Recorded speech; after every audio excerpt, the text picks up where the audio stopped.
Bonjour à tous, mon nom est François Letarte et bienvenue sur ma chaîne JDRD30, une chaîne consacrée aux jeux de rôle sur table. La vie de rôliste d'aujourd'hui, c'est un retour sur mes derniers RPGS que j'ai fait de mon projet RPGS. Si jamais il y en a qui écoutent cette vidéo-là et qui n'ont aucune idée de quoi je parle, c'est qu'il y a un livre qui s'appelle RPGS Fantasy Toolkit. C'est comme un gros setting qui a été créé par plusieurs auteurs, un trip que Sébastien Allard a eu il y a de cela quelques années, qui était venu un livre qu'on peut trouver gratuit sur Internet. Je peux mettre le lien en bas. Vous pouvez aussi acheter une copie papier sur Lulu. Puis, c'est ça, moi j'ai eu le projet de faire jouer chacun des royaumes qu'il y a dans ce livre-là, il y en a 16, avec un système de jeu différent, juste pour faire la promotion. Là, c'est sûr que mon activité RPGS a beaucoup ralenti. En 2016, j'ai réussi à faire 4 parties. Puis l'année passée, j'ai fait une demi-partie. Là, hier, j'ai réussi à finir ma partie en français. J'ai fait ça il y a un mois, à peu près. Puis hier, j'ai fait ma partie en anglais. Puis de quoi je veux vous parler, c'est du fait que ça fait du bien, là. Enfin, j'ai comme pu reprendre un peu le contrôle des RPGS. Puis je pense que je vais être capable de faire quelques parties cette année. En tout cas, je le souhaite. C'est ça ralentit beaucoup l'année passée, c'est sûr, parce que là, je me suis retrouvé impliqué dans d'autres projets, puis, tu sais, mon temps jeu de rôle, il est déjà très sollicité. Hein.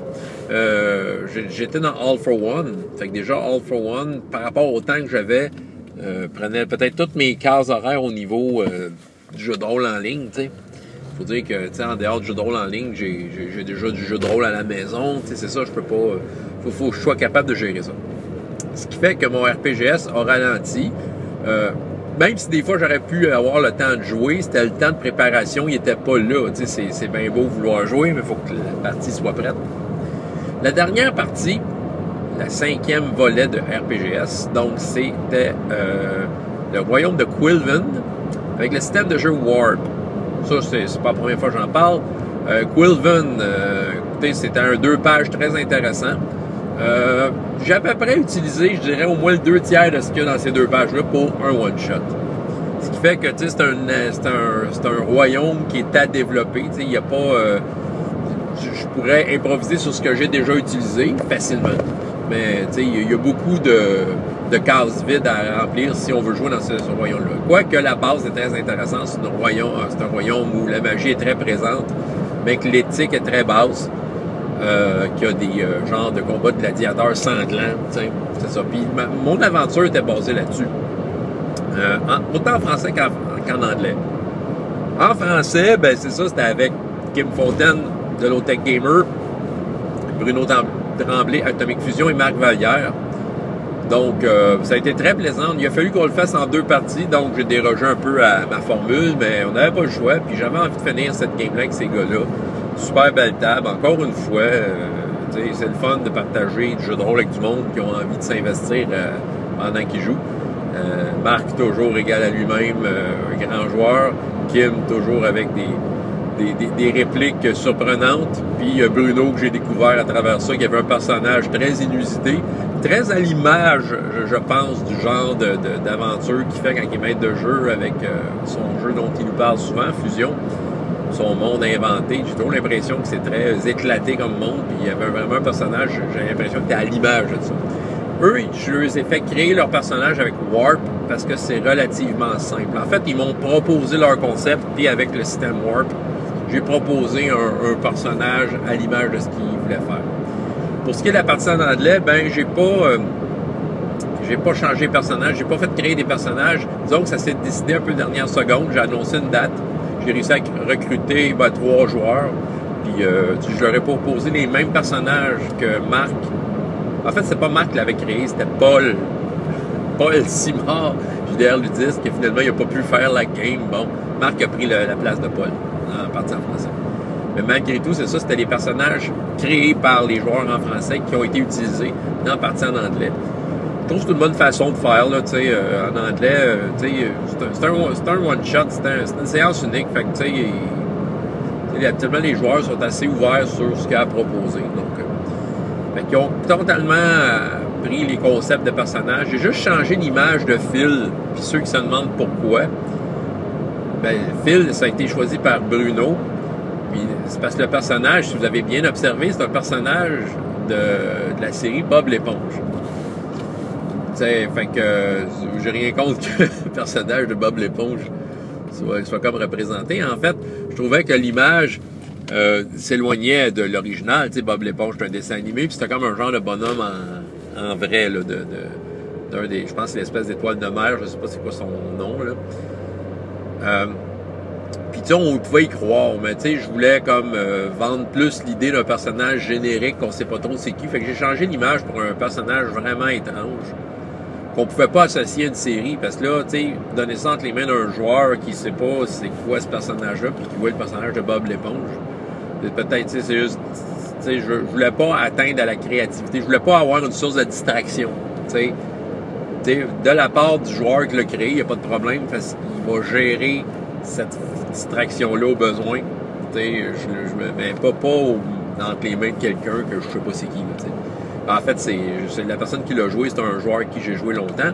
La partie en anglais, Chris, avec qui j'ai joué longtemps à l'œil noir, j'ai joué à d'autres choses avec lui, Brian, que j'ai eu quelques fois dans des parties, puis JP, qui est un Québécois qui habite aux États-Unis, qui a participé au dernier RPGS en anglais, le 4e avec Fudge. Fait que c'est ça. Au début, j'étais supposé avoir un gars de l'Angleterre qui m'avait dit « Ah, je peux être là. » On avait calculé l'heure, puis ça tombait à 1h30 du matin. Il pas de problème, je vais être là. Mais à l'heure de la game, il se pointait pas. Ça sentait la soupe chaude, puis il y avait JP qui entre-temps, il dit « Hey, si t'as une place, écris-moi. » Puis j'ai dit ah, « Ouais, je vais te confirmer ça en 5 minutes. » Puis c'est ça, à un moment donné, ça faisait après 15 minutes de retard, si on veut. Là, j'avais expliqué aux deux autres un peu le jeu. J'ai dit à JP, hey, si t'es là, embarque. Puis comme de fait, il a embarqué. Écoute, ça a été une belle game hier. JP, c'est la deuxième fois que je joue avec lui. Personnage très expressif. Tu sais, après 2 fois, je commence à bien savoir comment jouer. Puis, tu sais, sérieux, il va être bienvenu à ma table d'autres fois. Mais, tu sais, je vois que c'est un joueur, il va comme beaucoup faire des références hors de la table. Mais il va rester beaucoup comme, quand même, intégré à la game. Il est très attentif à la game. Il fait beaucoup de références hors game. Mais bon, tu sais, je pense qu'il y a un enthousiasme qui est contagieux, puis je suis très, très heureux de l'avoir eu. Chris est plus réservé, mais ça, je connaissais le joueur, mais c'est un joueur qui a des bonnes idées. Puis Brian, ben, tu sais, ça, c'est un gars que j'aime bien, là, tu sais, j'ai eu beaucoup de conversations avec lui, fait que, tu sais, j'étais bien content qu'il soit là. Puis surtout, c'est lui qui m'a fait découvrir Warp. Fait que, tu sais, je l'ai invité, tu sais, au début, il n'avait pas répondu à mon appel. Je disais, hey, ça te tente-tu, c'est Warp? Puis, tu sais, il a comme allumé que, ah oui, c'est le jeu que je t'ai présenté. Les 2 aventures, j'ai fait des modifications. C'est sûr que la première, j'avais un plan de match, tout ça. Ça s'est rallongé parce que c'est sûr que quand tu essaies un nouveau jeu, c'est pas nécessairement la longueur que ça va prendre, le jeu. Tu sais, de quelle façon ça va rouler autour de la table. Puis, tu sais, moi, quand je fais RPGS, c'est une découverte à chaque fois. Warp, ben, je l'essayais en français, tu sais. Fait que là, tu sais, j'avais prévu des affaires. Puis il y a eu certaines longueurs au niveau des combats, juste le temps de s'ajuster. Fait que là, je m'étais donné comme défi d'essayer de rentrer en 3 heures la même aventure, mais avec mon groupe en anglais. J'ai réussi, l'aventure sur 3h30 finalement.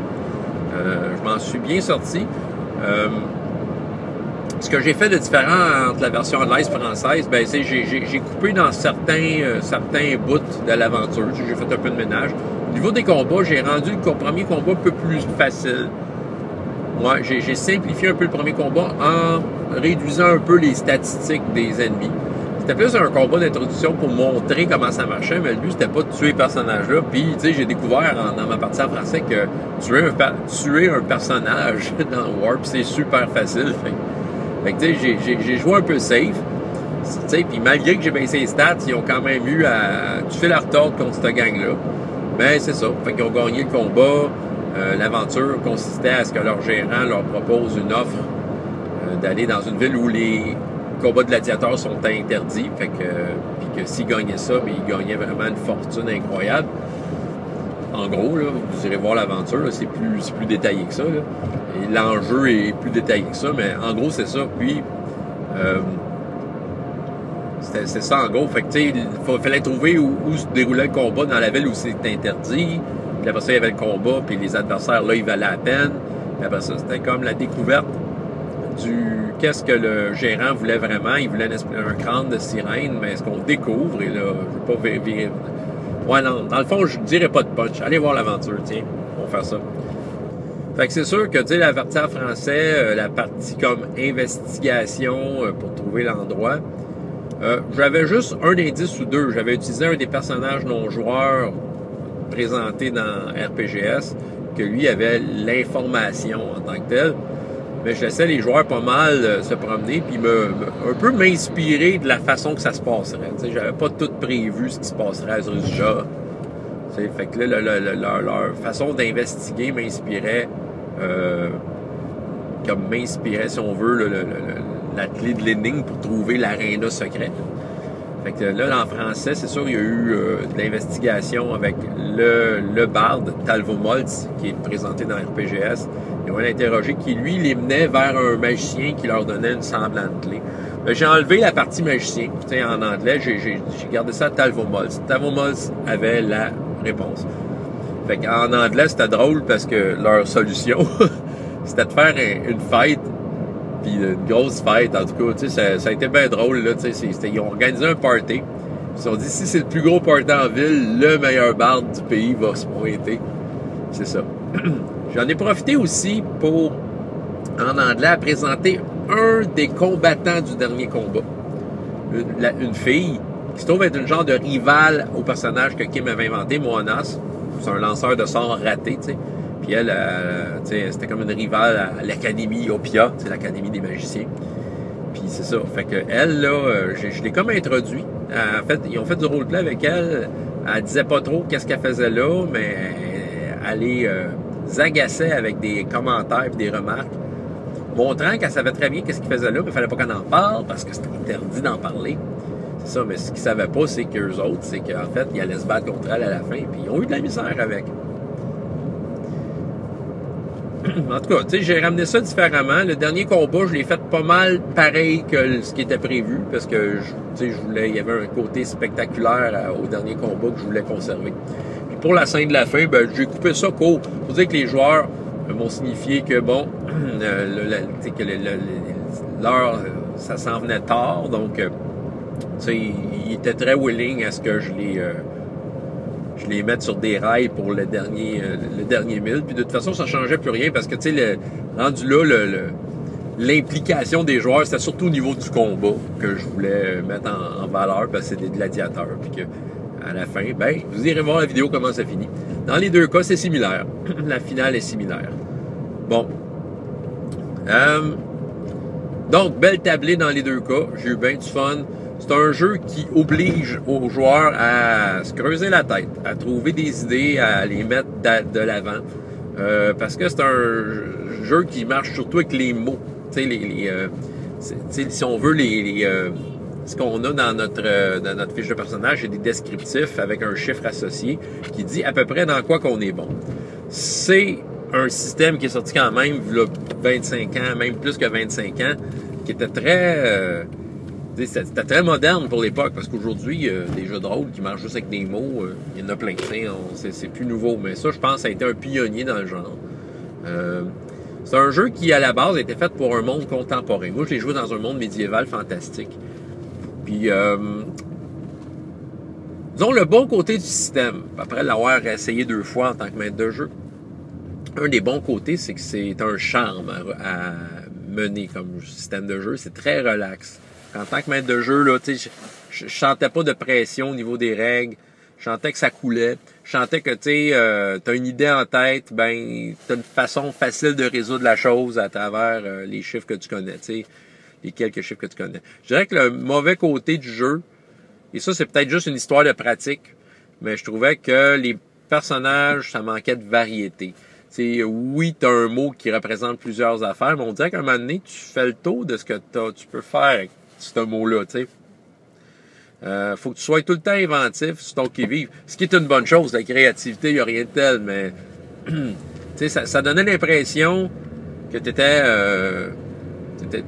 étais la créature à un tour. Là, un tour dans le sens un truc. Tu connaissais un truc dans ta vie, puis tu avais tendance à tout le temps y revenir.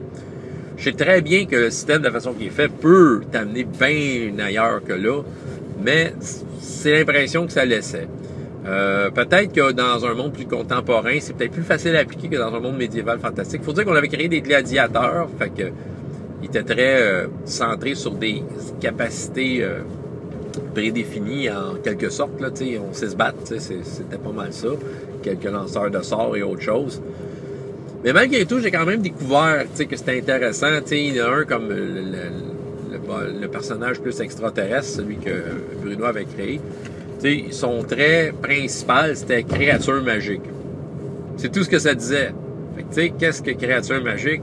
Ben, je pense que le joueur, s'il nous amène toujours une belle histoire autour de ce mot-là, ben, ça s'intégrait ça s'intégrait bien à n'importe quelle scène. Puis le joueur, autant Bruno que Chris qui a joué ce personnage-là, les deux sont arrivés avec des idées, il était inventif, il va utiliser mon créature magique parce que, puis là, il sortait une idée qui était très colorée. Bon. Ben, c'est ça. Donc, RPGS 5, c'est fait. Est-ce que je rejouerais à Warp? Je sais pas en tant que maître de jeu, peut-être en tant que joueur, je serais plus tendance à essayer Over the Edge, en fait, le jeu original. Juste voir comment ça roule si un maître de jeu pourrait me faire jouer ça. C'est pas dans ma bucket list de jeux absolument à réessayer. Mais tu sais, j'ai assez aimé le jeu pour voir le potentiel, mais tu sais, je mettrais... C'est pas assez pour que j'aie le goût de m'investir dedans. Tu sais, ce jeu-là manque un petit quelque chose, à mon avis, mais pas grand-chose. Le prochain jeu qui a été tiré, le prochain royaume, c'est Sundark, que j'ai lu. Une page et demie, encore plus petit que Quilven, donc j'ai déjà lu ce qu'il y avait, puis j'ai déjà une idée d'aventure à peu près. Puis le système de jeu, c'est Challenger, système de jeu que je vais complètement découvrir, que ça a été un des nombreux systèmes que j'ai découvert parce qu'il était recommandé dans des listes de jeux gratuits sur Internet. Puis c'est un des buts, c'est de nous présenter entre autres des jeux qui sont gratuits. Fait que Challenger, ça a de l'air, ça ressemble à du Donjon 3e, ok, mais c'est ma première impression de même à froid. Là, je vais vous en reparler plus dans les prochaines vidéos. Donc, c'était mon retour sur RPGS 5e, le 5e épisode de RPGS avec Quilven, utilisant Warp. La partie en français avec Bruno, Kim, puis Marc. Puis en anglais avec Chris, Brian, puis JP. On a eu du fun avec 6 gars qui nous ont fait vivre, avec qui j'ai partagé une super belle aventure. Donc, c'est ça. François Letard, JDR D30, et jusqu'à la prochaine fois, il y a autant de plaisir dans la vie que dans les jeux. Au revoir.